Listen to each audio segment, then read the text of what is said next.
창세기 1장에서 11장까지 무슨 내용이 있나요? 무슨 내용이 있어요? 창조 시대에는 네 가지 예가 있어요. 네 가지. 창조, 그 다음에 타락, 그리고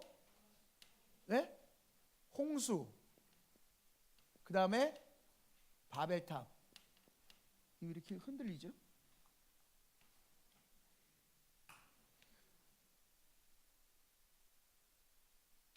기억이 하나도 안 나십니까? 주여, 자신 있게 내일 하시는군요.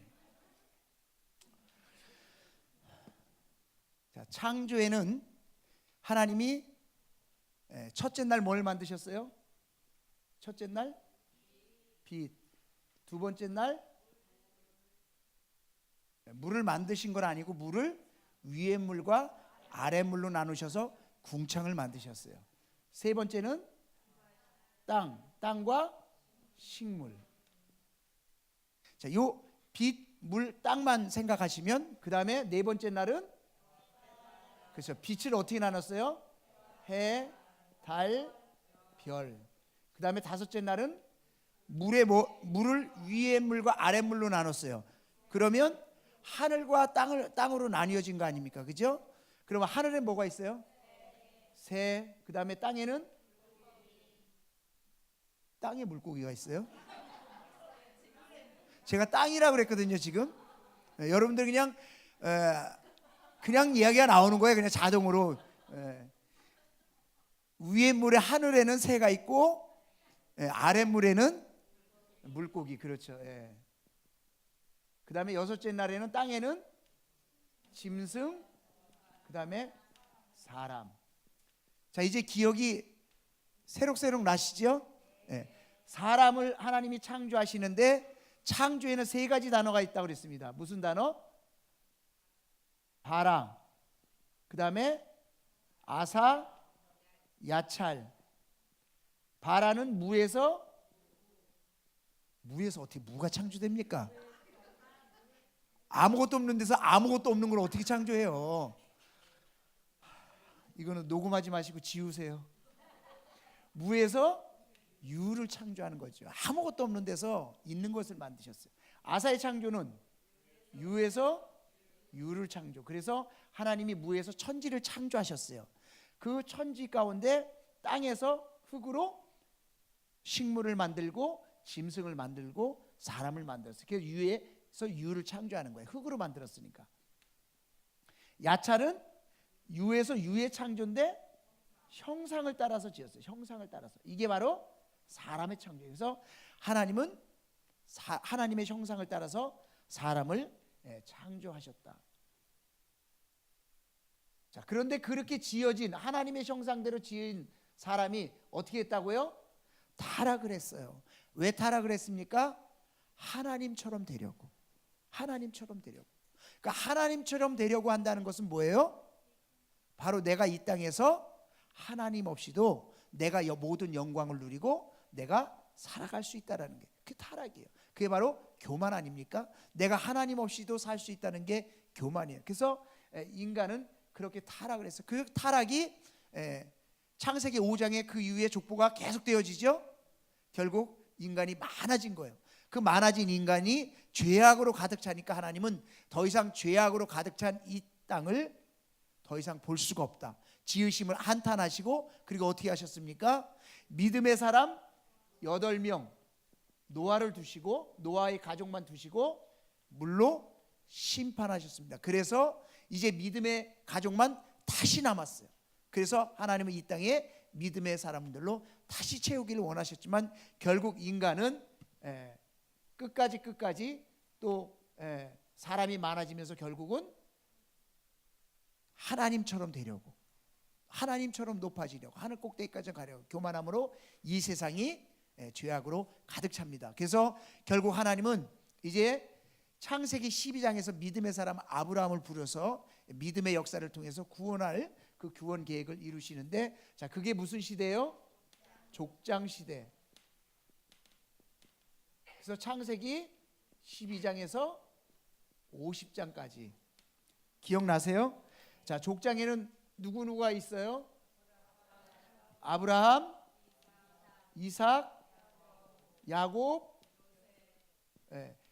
아브라함, 이삭, 야곱까지가 원래 족장이고 4대 족장이라고 얘기한다면 요셉까지 우리가 들어갑니다. 그래서 이 족장 시대 믿음의 사람 아브라함을 통해서 하나님께서 이 믿음의 역사를 이뤄가는데, 내가 너를 복의 근원을 삼겠다, 내 후손을 하늘의 별과 같이 땅의 티끌과 같이 바다의 모래알 같이 그렇게 많게 해주시겠다고 약속하셨는데, 약속과 현실은 어때요? 약속은 그렇게 많이 주셨는데 현실은 달랑 아들 하나, 그리고 그냥 척박한 가나안 땅, 그것만이에요. 그러나 아브라함은 믿음으로 그 약속과 그 다음에 현실을 극복한 하나님의 사람이에요. 그래서 결국 그것이 이삭을 통해서, 야곱을 통해서, 요셉을 통해서 그것이 이루어집니다. 그렇죠? 자, 그래서 족장 시대까지 우리가 나누었고요. 여기에 대한 자세한 것은 우리 교회 홈페이지나 모바일 앱을 통해서 자세히 공부를 하시길 바랍니다. 자, 세 번째는 무슨 시대요? 네? 여기까지가 이제 창세기잖아요. 그다음에 창세기 다음에 뭐예요? 출애굽기. 자, 출애굽기. 그다음에 출애굽 광야 시대. 성경은 출애굽기, 그다음에 민수기, 그다음에 부수적으로는 레위기, 신명기. 자, 출애굽 광야 시대가 끝나고 이제 이스라엘 백성들이 애굽에 들어가서 400년 동안 종살이를 하다가 드디어 광야에 나와서 그들이 광야 생활을 40년 동안 합니다. 자, 그리고 이제 가나안 땅을 뭐 합니까? 정복해요. 그래서 정복 시대. 정복 시대는 성경에 뭡니까? 여호수아. 그다음에 사사 시대. 사사 시대는 사사기, 룻기. 그다음에 사사 시대에 하나님께서 이스라엘 백성들을 다 사사들을 세워서 왕으로 다스리시는데, 이스라엘 백성들 우리에게 뭘 달라? 보이는 왕을 달라. 그래서 왕국 시대가 열리는데 왕국 시대가 나뉘어질 때가 있습니다. 그래서 단일 왕국 시대. 단일 왕국 시대는 성경책이요. 사무엘상, 그다음에 사무엘하, 그다음에 열왕기 상 1장에서 11장. 자, 사무엘상은 누구의 이야기라고요? 사울왕. 하는 다윗, 솔로몬. 자, 솔로몬의 아들 르호보암 시대에 우리에게 이제 너무너무 힘드니까 세금도 좀 낮춰주고 노동하는 것도 좀 낮춰주고 이렇게 하라. 그러니까 안 된다 그래갖고 나라가 갈려집니다. 그래서 이거를 분열왕국 시대. 분열왕국 시대 성경책은 열왕기 상 12장에서 왕하 끝까지. 자, 그래서 분열왕국 시대는 남유다와 북이스라엘로 나뉘어요. 자, 북이스라엘이 먼저 망하는데 어디에 망해요? 아수르에 의해서 망하고, 남유다는 바벨론에 의해서 망합니다. 그래서 바벨론에 70년 동안 살게 돼요. 70년. 그거를 뭐라고 그래요? 포로 시대. 포로 시대에 성경책이 있습니까? 네? 에스겔, 다니엘. 자, 이 시대 사람들은 노예처럼 살았어요? 그래도 풍족하게 살았어요? 풍족하게 살았어요. 노예로 끌려간 게 아니라 반란을 일으키지 못하도록 다 이렇게 좀 왕족들이나 귀족들 위주로 끌고 갔죠. 그래서 그들이 거기서 살지만 결국 그들은 포로 아닌 포로로 살아갑니다. 어떤 포로로 살아가요? 영적인 갇힌 포로. 하나님 앞에 예배하고 싶어도 예배하지 못해요. 그렇죠? 정말 자신들이 자유롭지 못해. 그래서 결국 이들이 포로 시대에서 다시 돌아옵니다. 하나님이 70년 이후에 포로 귀한 시대. 누구에 의해서 돌아옵니까? 성경책이 뭐예요? 에스라, 느헤미야, 에스더. 자, 누구에 의해서? 3차 귀환을 입니다. 3차 귀환. 처음에는 스룹바벨이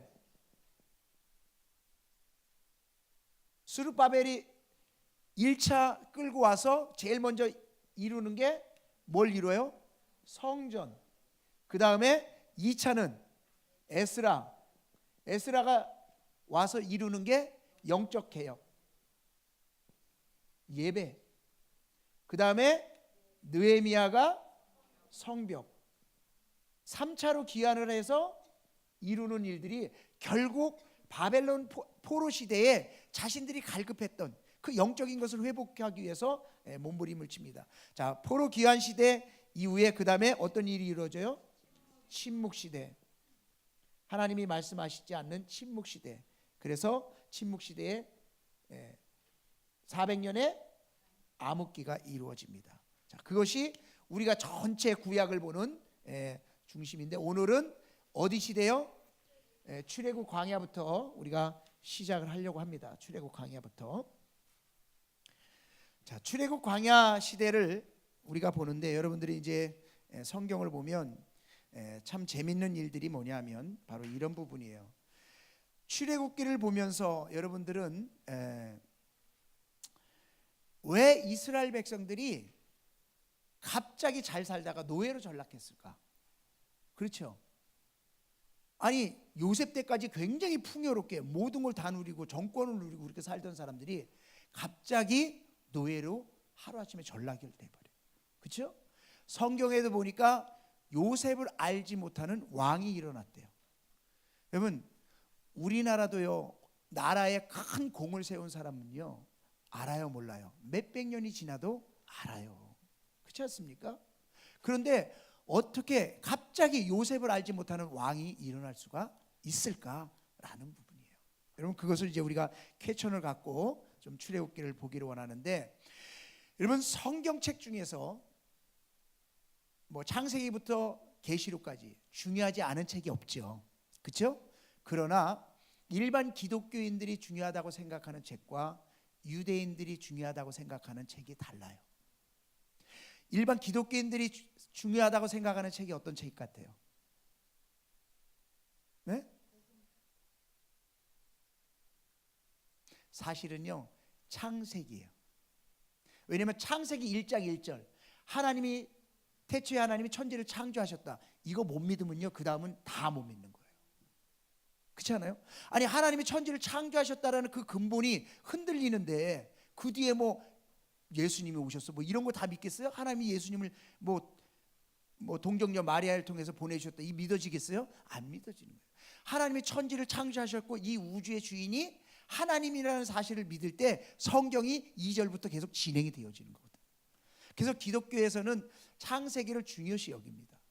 그런데 이스라엘 유대인들은 창세기보다 더 중요시 여기는 게 뭐냐면 출애굽기예요. 왜 출애굽기를 중요하게 여길까? 유대인들은요, 결국 출애굽기를 통해서 하나님의 놀라운 구원의 역사를 보게 돼요. 그리고 그 출애굽기에서 보면 하나님이 시내산에서 율법을 주시고 성막을 짓게 하시고, 그래서 성전이 이루어지고 구름 기둥과 불 기둥으로 이스라엘 백성들을 인도하는 하나님을 경험하는 사건을 보게 되어집니다. 그래서 정말 너희는 내 백성이라, 내가 너희를 구원해냈고 나는 너희의 하나님이 되고 너희는 내 백성이 되겠다는 분명한 자신들의 정체성을 발견하는 것이 뭐냐면 이 출애굽기예요. 그래서 이스라엘 백성들은 굉장히 출애굽기를 중요시하게 여깁니다. 자, 이 유대인들이 출애굽기를 통해서 하나님의 마음을 보고 하나님의 인도하심과 하나님의 의도를 보는데, 이렇게 구원받은 이 유대인들이 출애굽기를 통해서 자신의 삶을 돌이켜보는데 궁금한 게 있어요. 그 궁금증이 뭐냐면, 이렇게 하나님을 사랑을 받는 우리가, 하나님의 택함을 받던 우리가 히브리인이 왜 애굽에서 400년간이나 종살이를 하게 했는가? 그렇죠? 하나님이 사랑하는데, 사랑하는 백성이 왜 400년 동안 종살이를 해야만 했느냐는 거죠. 또 지금 왜 이렇게 출애굽을 또 해야만 하는 거냐는 거죠. 그리고 광야에 가서 왜 우리는 이런 어려움을 당해야 하고 또 가나안 땅에 들어가야만 했느냐는 거예요. 이런 것이 이스라엘 백성들의 퀘스천이에요. 퀘스천. 자, 그런데 이런 모든 궁금증을 풀어준 게 뭐냐면 모세입니다. 모세가 이런 궁금증을 풀어준 게 뭐냐면 히브리인들에게 애굽에서 종살이한 이유, 애굽에서 출애굽하는 이유, 가나안 땅에 들어가는 이유에 대해서 설명하기 시작한 것이 뭐냐? 출애굽기라는 거죠. 그런데 이런 설명을 하다 보니까 자연히 뭐가 설명이 필요해요? 요셉의 사건이 필요해요. 요셉.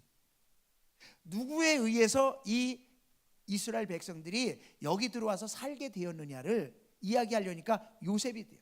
요셉이 여기 와서 국무총리가 되었거든. 그래서 이 땅의 권세를 잡고 여기에서 살게 되었거든.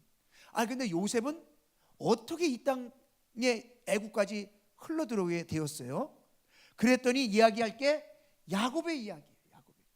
야곱에게는 12아들들이 있었단다. 12아들들이 있었는데 그 중에 형들이 요셉을 미워해서 팔아버렸어. 그래서 요셉이 애굽에 오게 됐는데 애굽에서 이렇게 저렇게 살다가 국무총리가 되었어. 그럼 이 이스라엘의 12아들, 이 야곱을 통해서 주어진 이 야곱은 도대체 어떤 인생을 살았습니까? 그는 쌍둥이로서 이런 고난의 어려움을 살았는데 그의 아버지는 이삭이야. 근데 그 이삭은 별로 한 건 없어. 그렇지만 그 아버지 아브라함을 통해서 그 순종 한번 했더니 그런 축복을 받던데, 근데 그 아버지는 어떻게 되었어요? 갈대아 우르에서 하나님이 믿음으로 아브라함을 부르셨어. 75세까지 잘 살고 있었는데 하나님이 갑자기 부르셔서 너 복의 근원 믿음의 사람이 한번 돼볼래? 그리고 끌고 오셨어. 그리고 이런 하늘의 축복, 정말 하늘의 별처럼 땅의 티끌처럼 바다의 모래알처럼 내가 이런 자손들을 많이 줄게, 그런 약속의 축복을 주셨어. 그런데 그 하나님이 아브라함을 왜 부르셨어요? 물어보는 거야. 왜 불렀냐 하면 하나님이 인간을 지으셨는데 인간이 타락을 하고 하나님의 또 믿음의 사람을 세웠는데 결국은 바벨탑 사건을 통해서 이 모든 이 땅의 인간들이 정말 계속 범죄를 하는 거야. 그래서 할 수 없이 하나님은 아브라함을 통해서 믿음의 이 일들을 이루기 위해서 이 약속을 주셨고 이 일을 이루어 주셨어. 그래서 결국 출애굽의 이야기는 창세기로 올라갈 수밖에 없다라는 거예요. 여러분, 그래서 천지 창조까지 되어지는 것인데, 그럼 출애굽기를 볼 때 여러분들이 주의할 사항이 뭐냐? 그건요, 출애굽기는 애굽에서 이스라엘 백성을 끄집어내서 가나안 땅으로 옮기는 장소의 이동의 이야기가 아니라는 거죠. 우리는 그냥 장소의 이동을 통해서 어디로 가느냐 거기에 관심이 있는데 그것이 아니라 출애굽은 바로 이스라엘 백성들을 예배 공동체를 만들기 위한 하나님의 뜻이 그 안에 있다는 거예요. 여러분, 우리가 이것을 먼저 꼭 기억을 해야 합니다. 그래서 출애굽기 5장에 보면 5장 1절에 내 백성을 보내라. 그러면 그들이 광야에서 내 앞에서 절기를 지킬 것이라. 하나님은 출애굽시켜서 내 백성이 뭘 하기를 원한다? 예배하기를 원한다. 출애굽기 19장 5절에서 6절에 보면 제사장 나라가 되고 거룩한 백성이 되리라. 무슨 나라가 돼요? 제사하는, 예배하는 공동체가 되리라는 거예요. 내 백성이 예배하는 나라가 되어지겠다는 거예요. 그리고 거룩한 백성이 되게 하였다는 거예요. 그럼 하나님이 왜 출애굽을 시키셨느냐? 그건요, 창세기 15장 13절에서 15절에 보면 하나님께서 아브라함에게 이렇게 약속을 하십니다. 너는 반드시 알라. 내 자손이 이방에서 객이 되어 그들을 섬기겠고 그들은 400년 동안 내 자손을 괴롭히리니 그들이 섬기는 나라를 내가 징벌하며 그 후에 내 자손이 큰 재물을 이끌고 나오리라. 너는 장수하다가 평안히 조상에게로 돌아가 장사될 것이요. 결국 기억될 것은 조상들이 그 약속한 그것 때문에 결국 그 약속이 이루어지는 것이 출애굽의 사건이라는 거예요. 여러분, 우리가 여기서 꼭 기억해야 할 것은 뭐냐면요, 바로 부모들이 하나님 앞에 믿음 생활하면서 그 믿음의 약속을 받은 것, 그 축복을 받은 것, 그것이 누구에게 이루어진다고요? 믿음의 자녀들에게 이루어진다는 거예요. 그래서요, 믿음의 기도는요 절대로 헛되지 않습니다. 내가 지금 하나님 앞에 열심히 기도해 놓은 것 나의 때에 이루어지지 않으면 누구 때에 이루어진다고요? 자녀 때에 이루어진다는 거예요. 그래서 이 출애굽 사건은 바로 믿음의 조상 아브라함이 하나님으로부터 받은 그 약속의 그 기도의 그 축복이 자녀에게 그대로 일어나기 위해서 출애굽은 시작되었다는 거예요. 자, 출애굽에는 네 가지 사건으로 나눠서 봅니다. 어떤 사건? 첫째는 출애굽. 나와야 될 거 아니에요. 그렇죠? 그 다음에 어디로 갑니까? 시내산으로 가요. 시내산. 자, 그 다음에 시내산에서 그들이 하나님 앞에 계명을 받고 여러 가지 예배 공동체로서의 그런 것을 배우는데, 세 번째는 그들이 광야에서 무슨 생활합니까? 불신앙. 불신앙은 뜨거운 신앙이에요? 불같은 신앙이에요? 아니에요. 아닌 신앙이에요. 아닌 신앙. 아닌 신앙. 그래서 그 불신앙 가운데 있는 아닌 신앙을 결국 하나님은 40년 재훈련을 시키십니다. 그래서 믿음의 공동체를 만드는 것이 결국 하나님께서 해나가시는 역사예요. 여러분 가만히 보십시오. 하나님은 출애굽을 시키셔서 어디로 끌고 가시기요? 축복의 땅, 약속의 땅, 가나안 땅으로. 그래서 그 가나안 땅으로 가는 광야에서 결국 하나님은 뭘 만들길 원하셨어요? 예배 공동체. 그럼에도 불구하고 그들은 불신앙의 끊임없는 삶을 살아갑니다. 결국 그래서 7일이면 닿을 땅을 40년이라는 세월이 걸려요. 여러분, 우리가 하나님의 축복을 가장 빨리 받는 비결이 뭘까요? 네? 믿음이에요. 믿음이에요. 오직 믿음. 하나님은 반드시 인도하시고 하나님은 반드시 역사하신다. 이스라엘 백성들은 끊임없이 불평하는 것이 뭐냐면, 우리를 여기서 죽게 하려고 여기까지 끌고 오셨습니까? 일만 생기면 우리를 여기 매장지가 없어서 여기서 죽게 하려고 여기까지 끌고 오셨습니까? 애굽으로 갈랍니다. 끊임없이 그 얘기예요. 그 말은 무슨 말이야? 하나님의 인도하심을 부정하는 거예요.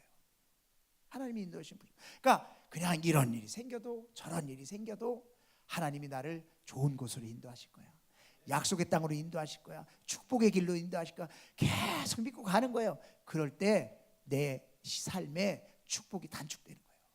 빨리 오는 거예요. 내 응답이 빨리 오는 거예요. 아멘입니까? 자, 성경에서 이제 출애굽을 시작을 하는데, 여러분 출애굽기 1장 8절 한번 펴서 읽어보실까요? 네, 요셉을 알지 못하는 새 왕이 일어나 애굽을 다스리더니라고 이야기는 시작하고 있어요. 여러분 이것이 말이 된다고 생각을 합니까? 이 요셉의 가족, 이스라엘 민족은요, 이때 당시에 로얄 패밀리였어요. 로얄 패밀리가 뭔지 아세요? 예? 예. 로얄 패밀리. 예, 왕족처럼 대우를 받는 그런 사람들이었다는 거예요. 자, 그것을 증명하는 것이 어디에 있을까요? 자, 우리 창세기 50장을 한번 보겠습니다. 창세기 50장, 창세기 마지막 장, 창세기 50장 1절부터 3절을 보면, 네, 거기 보면 1절에 수종드는 의원에게 명하여라고 나옵니다. 수종드는 의원. 그러니까 늘 수종드는 의원이 있었다는 거예요. 주치의가 있었다는 거예요. 네. 오늘날도 주치의 두고 사는 사람 몇 안 되죠? 네.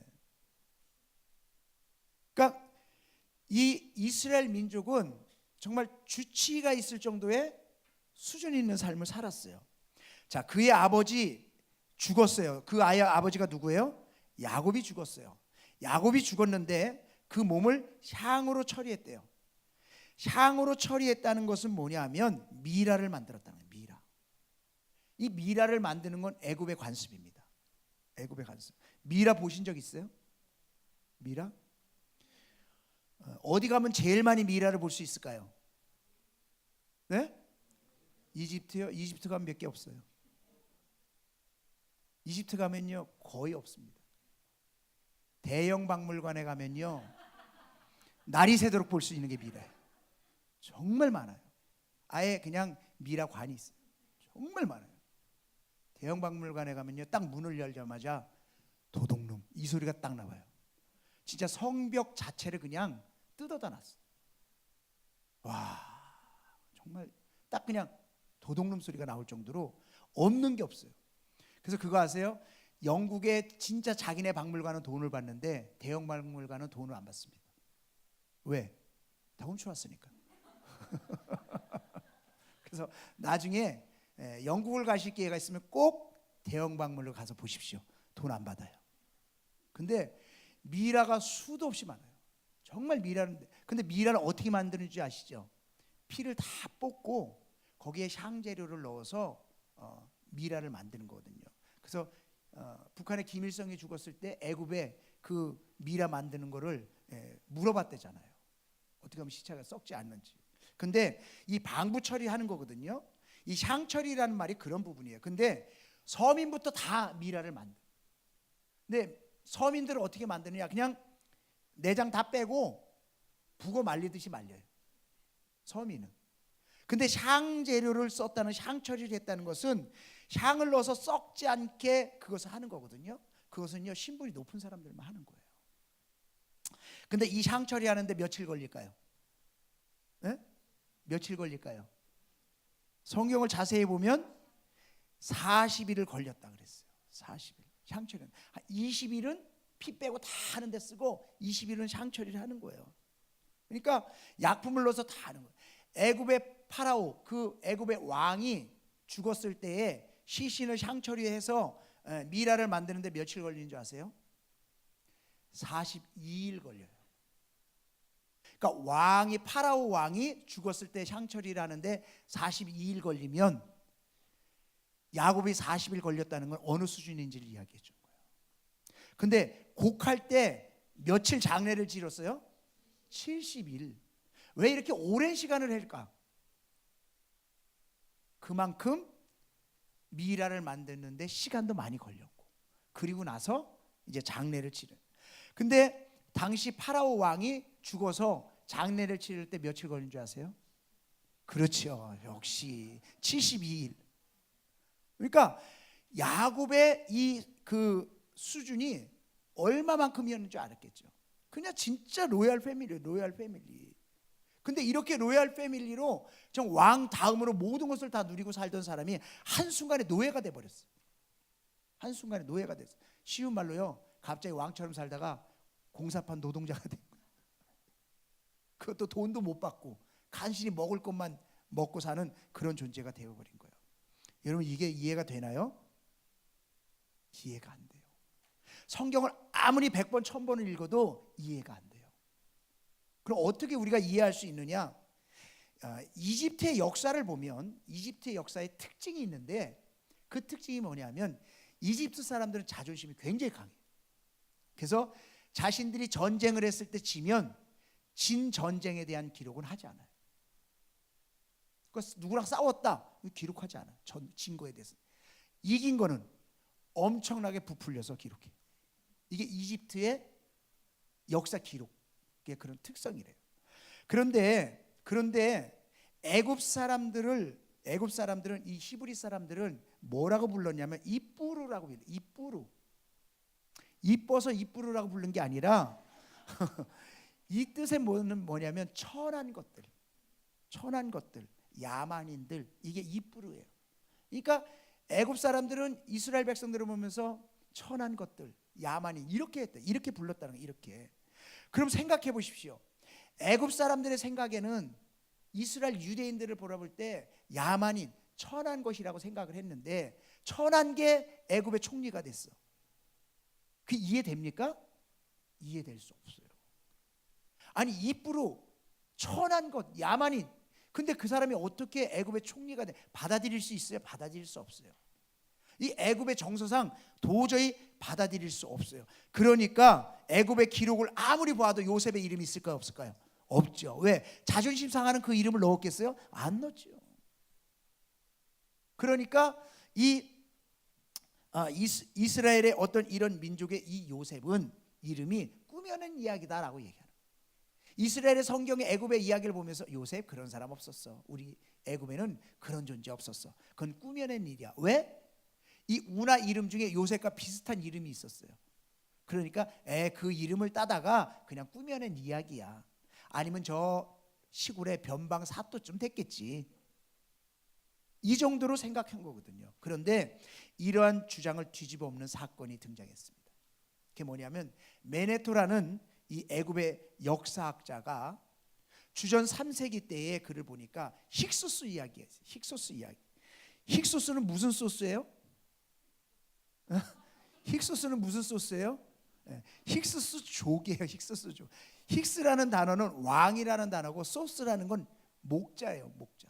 그러니까 목축치는 자, 목자의 왕이 힉소스예요. 힉소스. 근데 그 이야기가 있는데 그것을 보면서 자세히 보니까 어떤 기록이 나냐면 주전 16세기부터 14세기까지 한 거의 150년, 200년 동안에 이 18대 왕조에 대한 150년의 기록이 애굽의 역사에 없더라는 거예요.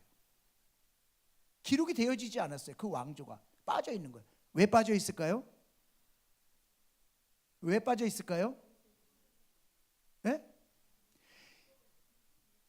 이 애굽의 민족성상 자기들에게 부끄럽고 수치스러운 건 빼버린 거예요.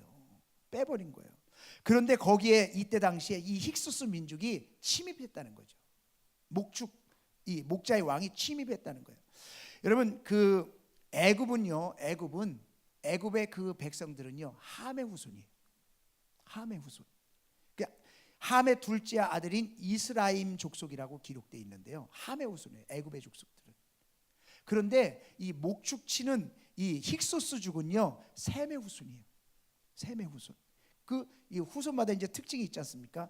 그 말은 바꿔서 얘기하면 애굽을 어떤 민족이 셈 족속이 150년 동안 침략해서 지배했다라는 거예요. 그러니까 자신의 민족 어떤 특성상 그 기록을 싹 패해버린 거예요. 그러니까 메네토 이 학자의 주장은 뭐냐면 바로 그 150년 그때 바로 이 요셉이 총리로 통치했던 그때가 아니냐라는 거예요. 그것을 어떻게 증명하느냐? 요셉이 셈 족속이었기 때문에. 힉소스 족속이 셈 족속이 아니에요.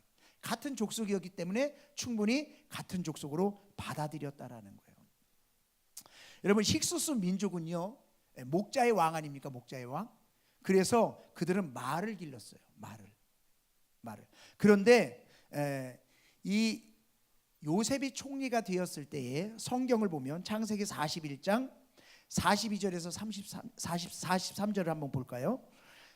여기에 보면 말 이야기가 처음으로 나옵니다. 창세기 41장 42절에서 43절. 자, 이때 애굽의 왕이 이야기합니다. 자기의 인장 반지를 빼어 요셉의 손에 끼우고 그에게 세마포 옷을 입히고 금 사슬을 목에 걸고 자기에게 있는 버금수레는 뭐예요? 말이 끌고 가는 수레를 버금수레라고 그래요. 거기에 그를 태우며 무리가 그 앞에 소리를 지르며 엎드리라 하더라. 바로가 그에게 애굽 전국의 총리를 다스리게 하더라. 버금수레가 거기 나와요. 애굽 사람들은 목축 치는 사람들이에요? 농사 짓는 사람들이에요? 농사 짓는 사람들이에요. 그래서 목축을 가증히 여겼었어요. 그래서 보면 재밌는 게 뭐냐면 창세기 47장 6절을 한번 보면 자, 창세기 47장 6절에 보니까 애굽 땅이 내 앞에 있으니 땅의 좋은 곳에 내 아버지와 내 형제들이 거주하게 하되 그들이 고센 땅에 거주하고 그들 중에 능력 있는 자가 있거든 그들로 무엇을 관리하게 하라고요? 내 가축을 관리하게 하라. 왜? 이스라엘 민족 이 야곱의 그 자녀들도 뭐 하는 자들이었어요? 유목민이었어요. 유목민이었어요. 그러니까 이 가축을 돌보는 데는 1인자예요. 1인자.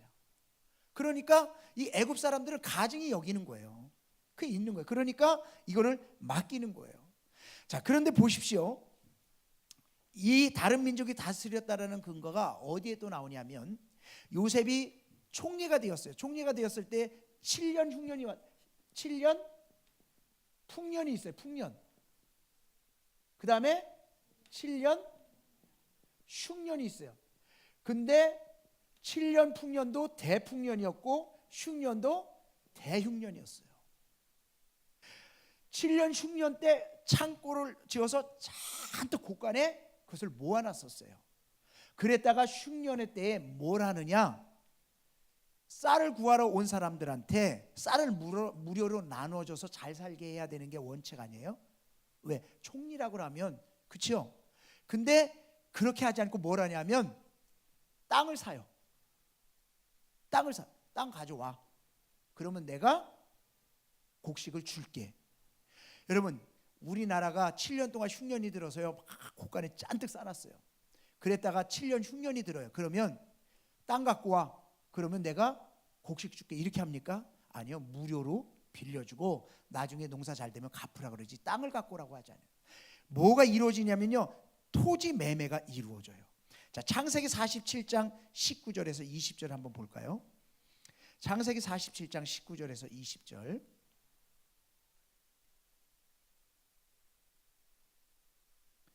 찾았어요? 자, 우리 한번 같이 읽어볼까요? 시작. 어찌 우리의 토지와 함께 주의 목전에 죽으리이까? 우리 몸과 우리 토지를 먹을 것을 주소 사소서. 우리가 토지와 함께 바로의 종이 되리니 우리에게 종자를 주시면 우리가 살고 죽지 아니하면 토지도 황폐하게 되지 아니하리이다. 그러므로 요셉이 애굽의 모든 토지를 다 사서 바로에게 바치니 애굽의 모든 사람들이 기근에 시달려 각기 토지를 팔았습니다. 땅이 바로의 소유가 되니라. 여러분 한번 가만히 잘 생각해 보세요. 바로가 누구예요? 애굽의 왕이에요. 파라오예요. 근데 왕이 땅을 살 필요가 있어요? 그리고 그 땅을 파는 사람들의 스를 종으로 삼을 이유가 있어요? 없어요. 그럼 이걸 어떻게 해석할 거냐는 거예요. 아니, 왕이 백성들한테 땅 다 팔아? 그리고 내 종이 돼. 그럼 자기 백성을 노예 만들겠다는 거예요, 왕이? 어려운 이 틈을 타서? 이게 말이 됩니까? 말이 안 돼요. 왜 말이 안 될까? 보십시오. 이것이 그렇게 된 이유는 뭐냐면 애굽이라는 나라에 농사를 짓고 살던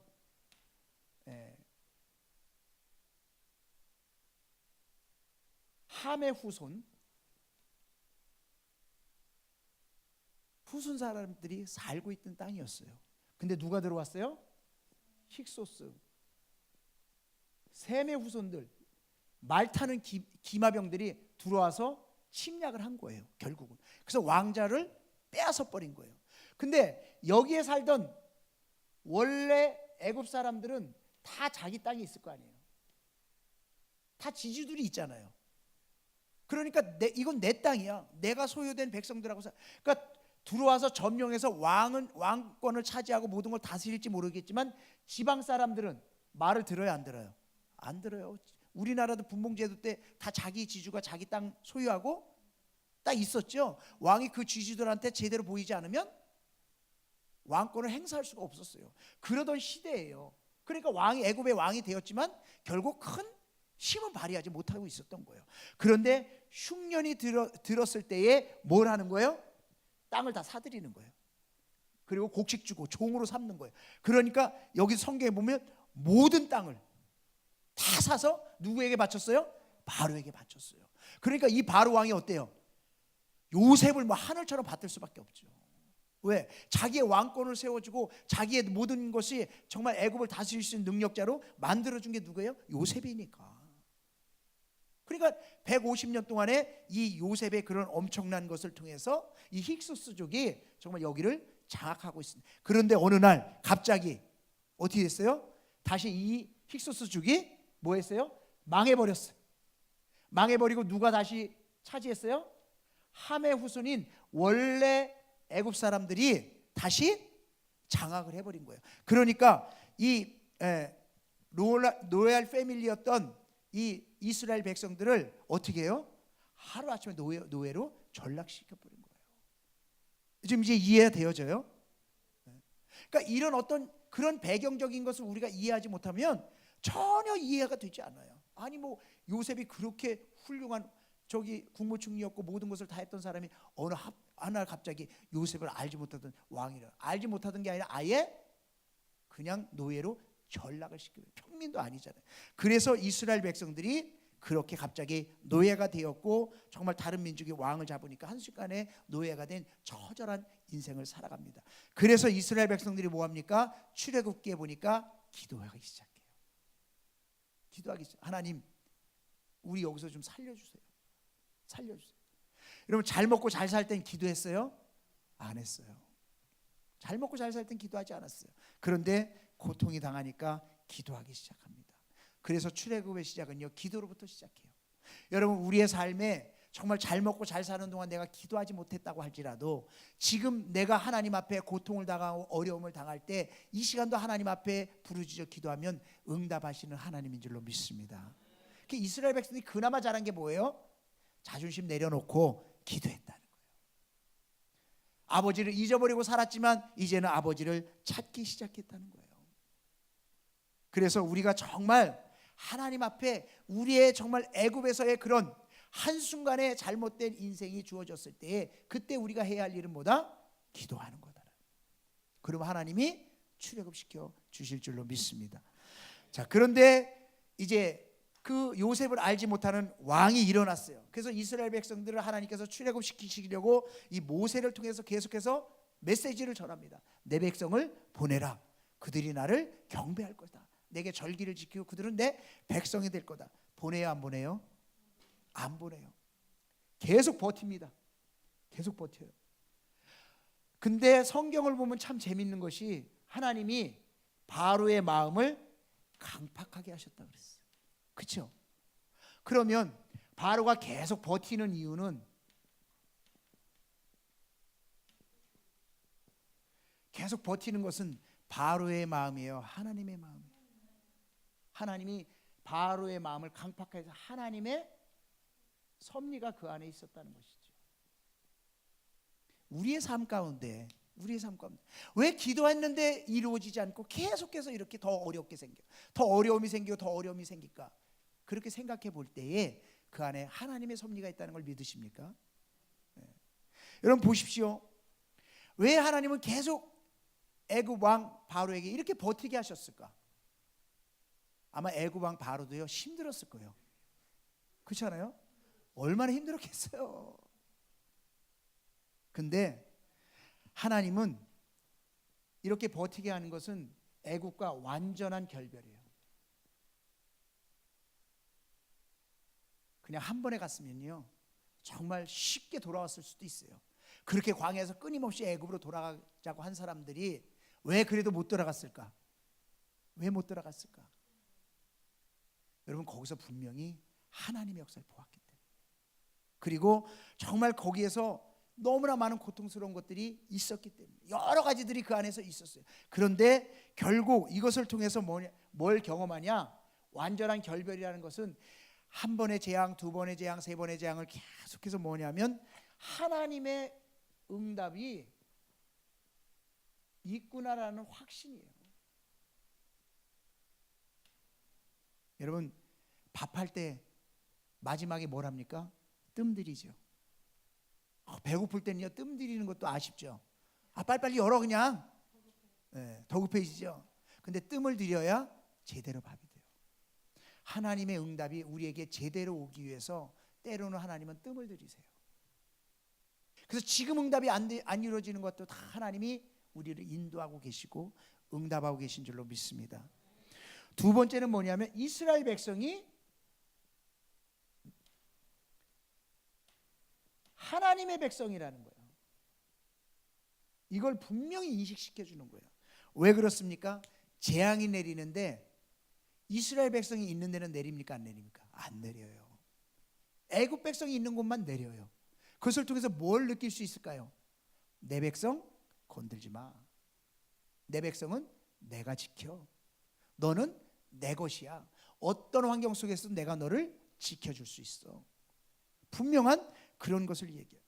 여러분, 세상이 아무리 불황이고 세상이 아무리 어렵고 세상이 아무리 환난 가운데 있어도 하나님은요 내 백성은 내가 지키신다고 말씀하신 줄 믿습니다.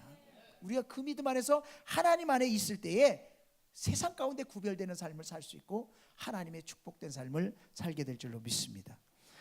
세 번째는 재앙이에요. 재앙. 신들. 10가지 재앙은요 다 애굽의 주요 신이에요. 피, 개구리, 이, 파리, 온역, 독중, 우박, 메뚜기 다 신이에요. 결국 진짜 신은 누구다? 하나님이시다. 너희가 애굽에서 그렇게 많은 신을 보았고 섬겼고 그리고 함께하는 삶을 400년이 넘는 세월을 살았지만 진짜 신은 누구다? 하나님이다. 그 신 너희가 생각할 것도 아니다. 그러니까 하나님은 분명하게 이스라엘 백성들에게 이것을 깨닫게 하시고 그래서 하나님 앞에 출애굽하면서 믿음으로 나가게 하신다라는 거예요. 자, 그래서 결국 출애굽은 이러한 하나님의 배경 속에서 하나님께서 이제 출애굽을 시작을 하시는데, 자, B에 보면 시내산 훈련이 나옵니다. 시내산 훈련이 나오는데 여러분 젖과 꿀이 흐르는 땅으로 하나님께서 인도하셨어요. 젖과 꿀이 흐르는 땅. 그러면 여러분 우리가 지형을 아시죠? 지형을 아시나요?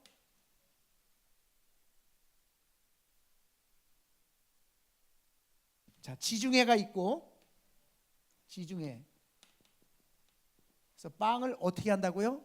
포크로 푹 찍어서 이게 나일강.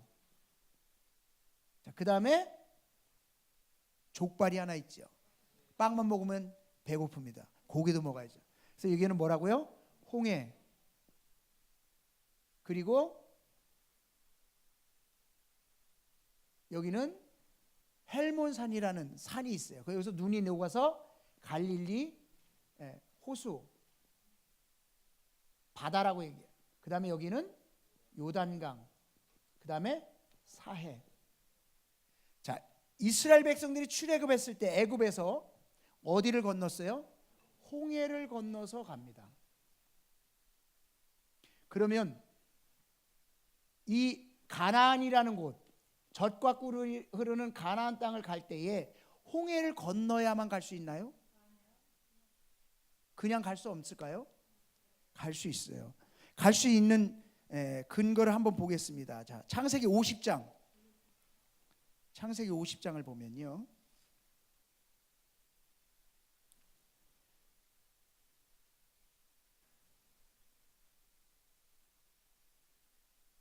(4절에서 9절을) 보면 4절에서 9절을 보면 뭐라고 얘기하냐면, 자, 창세기 50장 4절에서 9절 제가 한번 읽을게 보세요. 곡하는 기한이 지나매 요셉이 바로의 궁에 가서 말하여 이르되 내가 너희에게 은혜를 입었으면 원하건대 바로의 귀에 아뢰기를 우리 아버지가 나로 맹세하게 하여 내가 죽거든 가나안 땅에 내가 파놓은 어디 묘실에 나를 장사라 하였나이다. 나로 올라가서 아버지를 장사하게 하소. 내가 다시 오리이다 하라 하였더니, 이제 요셉이 자기 아버지 야곱을 모시고 장사를 어디를 가요? 가나안 땅에 가야 된다 이 말이에요. 그래서 이 왕의 허락을 받는 거예요. 그랬더니 6절에 바로가 이르되 그가 내게 시킨 맹세대로 올라가서 내 아버지를 장사하라 그랬어요. 허락했어요. 그랬더니 7절에 요셉이 자기 아버지를 장사하러 올라가니 바로의 모든 신하와 바로 궁의 원로들과 애굽 땅의 모든 원로와 요셉의 온 집과 그의 형제들과 그의 아버지의 집과 그와 함께 올라가고, 몇 명이 올라간 거예요? 엄청나게 많은 숫자가 지금 올라간 거예요. 그렇죠? 자, 올라가는데 그냥 가요? 그들의 어린 아이들도 가고 양떼도 가고 어린 아이들과 양떼만 땅에 남겨놓고 뭐가 가냐면 병거와 기병 요셉을 따라 올라가니 그때가 심히 컸더라. 엄청난 숫자가 간 거예요. 엄청난 숫자가 갔는데 어디로 갔어요? 홍해를 건넜어요? 아니요. 마병이 갔다는 건 땅으로 간 거죠. 사람이 걸어갔다는 건 땅으로 가. 어디로 가요? 일로 가면 돼요. 일로 가면 돼요. 뭐 어렵게 생각할 필요 없어요. 그냥 일로 가면 돼요.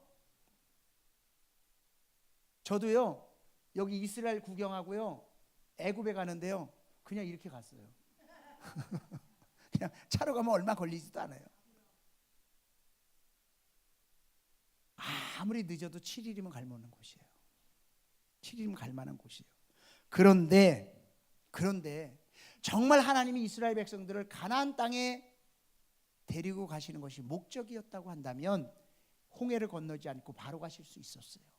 지름길이고, 그렇지 않습니까? 그런데 왜 하나님이 이쪽으로 가지 않고 나일강을 통해, 아니 홍해를 통해서 광야로 끌고 가셔야만 했을까? 뭐예요? 하나님은 출애굽해서 이스라엘 백성들을 가나안 땅으로 옮기는 장소 이동의 목적이 있는 것이 아니라 뭘 만드는 데 목적이 있어요? 예배 공동체. 그 말은 바꿔서 얘기하면 하나님은 오늘도 우리를 구원하시고 하나님은 저 천국에 데리고 가실 거예요. 그렇잖아요? 그런데 이 땅에 사는 동안 하나님은 우리에게 어떤 것을 원하실까? 예배하기를 원하시는 거예요. 이 땅에 사는 동안 그냥 내 백성이니까 내가 기적 베풀고 잘 먹고 잘 살고 내가 인도하는 속에서 그렇게 살다가 천국과 이것이 아니라 하나님이 우리를 주님 앞에 가는 그날까지 뭐 하기를 원하신다고요? 예배 공동체로 하나님이 예배를 받으시고 예배를 통해서 영광을 나타내시기를 원하시는 것이 하나님의 우리를 내 백성 삼으신 하나님의 뜻이라는 거예요. 여러분 믿습니까? 그래서 우리는 하나님 앞에 날마다 예배하기를 하나님은 기뻐하시고요, 우리가 그렇게 하나님 앞에 예배할 때 하나님은 우리에게 엄청난 은혜를 주시는 줄로 믿습니다. 자, 그런데 하나님이 이스라엘 백성들을 광야에서 계속해서 훈련하시는 이유는 뭘까? 그거는요, 이스라엘 백성들이 이 노예 근성을 다 빼기 위한 거예요. 계속해서 그들은 어디를 사모해요? 애굽을 사모해. 애굽을 뭐 하면 애굽으로 돌아가자고. 애굽으로 돌아가자. 여러분, 우리가 정말 예수 믿고 잘 되면 할렐루야잖아요. 근데 예수 믿고 어려워지면 내가 예수 괜히 믿었나? 세상을 생각해요. 좀 더 있다 믿을 걸. 그래도 그때도 괜찮았는데. 자꾸 믿음이 떨어지면 세상으로 가요. 여러분, 믿음이 떨어지면 애굽을 생각해요. 여러분이 세상이 자꾸 그립고 정말 예전에 놀던 게 그리운 건요, 성령 충만함이 떨어질 거예요. 성령 충만하면 어디를 생각할까요? 예배의 자리를 생각해요. 예배의 자리를 생각해요. 그러니까 이스라엘 백성들이 계속 그런 거예요. 하나님이 이스라엘 백성들을 광야에서 시내산으로 인도하셨어요. 시내산에서 뭐 하셨어요? 시내산에서 뭘 했다고요? 글로리 캠프를 했다고요? 시내산에서 캠프를 하긴 했는데 뭘 했냐면 십계명을 주셨어요. 십계명을 왜 주셨어요? 십계명을 지키라고 주셨어요. 율법을 주셨단 말이에요. 그 왜 지키지도 못할 걸 주셨을까? 그 퀘스천 아니에요? 여러분, 인간이 십계명 다 지켜요? 율법 다 지킬 수 있어요? 근데 지키지도 못할 거 하나님이 아셨을까요? 모르셨을까요? 근데 왜 주셨을까요? 너 한번 고통 좀 당해봐? 하나님 그러신 분이에요? 왜 주셨을까? 우리 생각하며 살아야 돼요. 지키지도 못할 걸 왜 주셨을까? 깨닫게 하시는 거예요. 뭘 깨닫게 하세요? 네가 죄인이라는 걸 깨닫게 하시는 거예요. 이렇게 지켜야 사는데 이거 인간의 힘으로 지킬 수 없다는 거죠. 그래서 너는 뭐 할 수밖에 없다? 죄인이기 때문에 죽을 수밖에 없다는 거예요. 그래서 십계명을 주신 이후에 바로 주시는 게 뭔지 아세요? 성막이에요. 출애굽기를 가만 보면 하나님이 십계명을 주시고 바로 주시는 게 성막이에요. 성막은 뭐예요? 제사예요. 제사. 피 흘림. 결국 정말 제사, 이 십계명을 통해서, 율법을 통해서 깨달은 죄인이라는 거예요. 그래서 죄인은 죽을 수밖에 없다는 거예요. 근데 그 죽을 수밖에 없는 죄인이 어떻게 살 수 있느냐? 제사 제도를 통해서, 피 흘림을 통해서 너의 죄가 누군가에게 전가돼야 되는 거예요. 그리고 너희는 살라는 거예요. 제사 제도. 그래서 짐승을 잡아서 거기에 안수를 하지 않습니까? 안수를 할 때 그 죄가 전가되어져요. 그래서 이스라엘 백성들이 사는 거예요. 그래서 여러분 보십시오. 예수님이 이 땅에 오셔서 세례 요한의 세례를 받으려고 해요. 그렇죠? 그때 세례 요한이 거부해요. 내가 당신한테 세례를 받아지 어떻게 내가 당신을 세례를 줄 수 있습니까? 그랬더니 예수님이 하시는 말씀이 세례를 베풀라는 거예요. 그래야 의가 이루어진다. 아니 세례를 베푸는 것과 의가 이루어지는 게 무슨 상관이 있습니까? 그렇지 않아요? 그렇지 않아요? 근데 세례 요한의 세례는요 회개의 세례예요. 근데 이제 뭐 나중에 자세히 제사제에 대해서 우리가 배우면 알겠지만 이제 대속제일의 대제사장이 안수하잖아요. 안수하면 이스라엘 모든 사람의 죄가 짐승에게 전가되어지는 거예요. 전가되어지고 그 짐승이 죽으면 그 피를 갖다 뿌림으로 이스라엘 백성들이 1년에 한 번씩 구원을 받아요. 그래서 대속제일을 계속 1년에 한 번씩 하면서 유한한 죄의 사함을 받고 구원을 받는 거거든요. 근데 보십시오. 예수님이 십자가에서 죽으셨어요. 우리의 모든 인류의 죄를 담당하셨대요. 인류의 죄를 짊어지시고 죽으셨대요. 언제 우리의 죄를 짊어지셨어요? 여러분이 여러분의 죄 예수님한테 주님 제 죄예요 던진 적 있어요? 어떻게 예수님이 우리 인류의 죄를 짊어지시고 죽으냐는 거예요. 그렇잖아요. 성경에 보면 세례 요한이 안수하잖아요. 그것이 바로 세례 요한이 제사장이에요. 그 죄의 전가가 그때 되어지는 거예요. 그래서 세례를 받으시고 예수님이 나가실 때 그 예수님이 가시는 모습을 보고 세례 요한이 뭐라고 해요? 보라 세상 죄를 지고 가는 하나님의 어린 양을 보라는 거예요.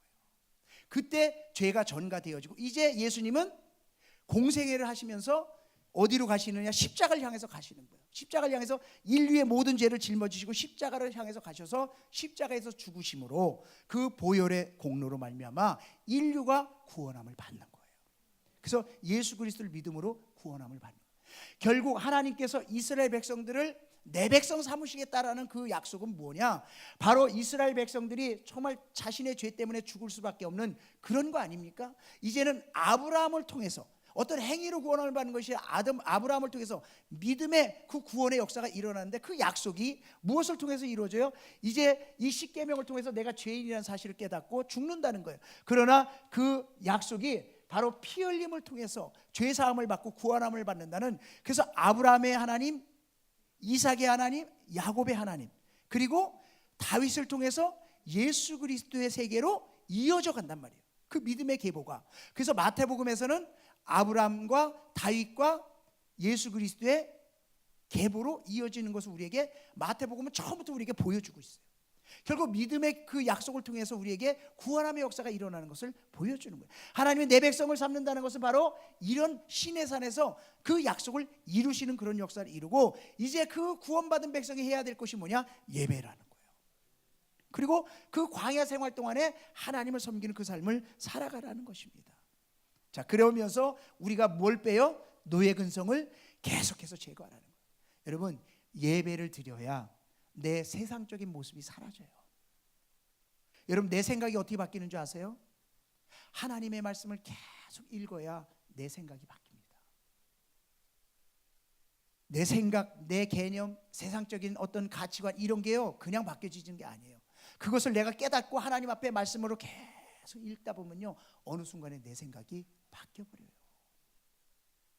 여러분, 제가 늘 말씀드리는 거지만 지식이 들어가야 생각이 바뀌어요. 생각이 바뀌어야 행동이 바뀌고요, 행동이 바뀌어야 습관이 바뀌어요. 습관이 바뀌어야 내가 올바른 모습으로 만들어지는 거예요. 결국 이스라엘 백성들을 계속 예배 생활로 끌어가시는 이유는 뭐냐면 바로 과거의 애굽에서의 그 노예 생활, 그것을 계속 청산하기를 원하시는 거예요. 여러분, 그래서요 내가 하나님 앞에 온전하지 못하다고 한다면 예배하십시오. 그리고 하나님 앞에 가까이 나와서 하나님의 말씀에 귀를 기울이십시오. 그럴 때 과거의 모든 노예 생활이 다 청산되어지고 하나님께 영광 돌리는 귀한 삶이 주어지게 될 줄로 믿습니다. 자, 그런데 그 이스라엘 백성들이 시내산에서 그런 훈련을 받았음에도 불구하고 뭐가 아직 남았어요? 애굽의 모습들이 계속 남았어요. 그래서 그들이 뭘 합니까? 뜨거운 신앙? 아니요. 네? 아닌 신앙, 불신앙이 그들에게 주어집니다.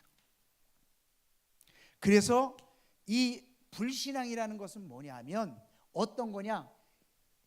약속과 현실이 있을 때 어느 쪽을 중요시 여겨요? 현실을 중요시 여긴다는 거예요.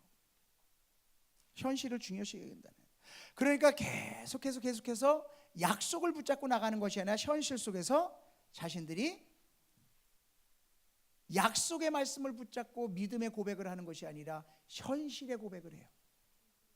그래서 이스라엘 백성들이 하나님이 적과 꿀이 흐르는 땅으로 다 인도했을 때에 처음에는 인도하셨잖아요. 그래서 40일 동안 정탐꾼을 보내잖아요. 그 정탐꾼들이 가서 한 말이 뭐예요? 돌아와서 10 정탐꾼은 현실의 얘기를 해요. 현실의 얘기. 그게 불신앙이에요. 그런데 두 사람 여호수아와 갈렙은 약속의 얘기를 해요. 약속의 얘기, 긍정적인 얘기. 결국 누구만이 들어갔어요? 예? 여호수아와 갈렙만이 들었어요. 그들이 한 말이 뭐예요? 여호와께서 우리와 함께 하시면 그들은 우리의 밥이다. 여러분, 밥은요 많을수록 좋은 거예요. 그렇죠? 그들은 우리의 밥이다. 그들은 우리의 밥이다. 여러분, 현실을 바라보고 낙담하고 주저앉는 것이 아니라 약속을 붙잡고 믿음으로 선포할 수 있길 주의 이름으로 축원합니다. 그래서 할 수 없이 하나님은 훈련을 시키시는데 40년 재훈련을 시키시는 거예요. 시인의 산에서 그렇게 하나님께서 깨닫게 하시는데도 재훈련을 받는데 40년이라는 의미가 뭘까요? 40년. 왜 40년일까? 400년에 11조. 그럴 수도 있죠. 좋은 거예요. 생각을 자꾸 해보는 건. 40년은 한 세대를 얘기해요. 40년은. 그러니까 한 세대, 믿음이 없는 세대가 지나고 제2세대, 새로운 세대가 들어가는. 그러니까 불신의 세대를 하나님은 정리하시고 새로운 세대를 여시는데, 여러분 40과 30의 의미가 있습니다. 40과 30의 40의 의미는요 인간적인 의미예요. 인간적인 의미. 그러니까 40은 인간적인, 인간의 세대가 한 세대가 40년이에요. 인간적인 의미예요. 40년은. 그래서 보면 40년의 숫자는요, 모세가 40년 광야 생활, 도망가서 광야 생활한 게 40년이에요. 갈렙이 정탐할 때 몇 살이었냐? 40세였어요. 그러니까 인간적인 모든 행동은 40년이에요. 사울왕이 왕이 됐을 때가 몇 살이에요? 40세. 그러니까 인간적인 모습에서 비춰지는 건 40년이에요. 근데 30년은 무엇이냐? 영적인 거예요. 영적인 거예요. 그러니까 요셉이 총리가 될 때가 몇 세예요? 30세예요. 이제 다음에 성경을 보시면 그런 숫자가 들어올 거예요. 다윗이 왕이 됐을 때가 몇 세예요? 30이에요. 30. 예수님이 공생애를 시작할 때가 몇 살이에요? 30이에요. 그러니까 40이라는 숫자는 인간 세대의 숫자고 30이라는 세대는 영적인 세대예요. 결국 하나님은 이런 정말 인간적인 숫자의 한 세대의 그런 모든 것이 끝나고 새로운 세대를 열고 결국 그 훈련을 통해서 가나안 땅을 들어가게 하시더라는 것입니다.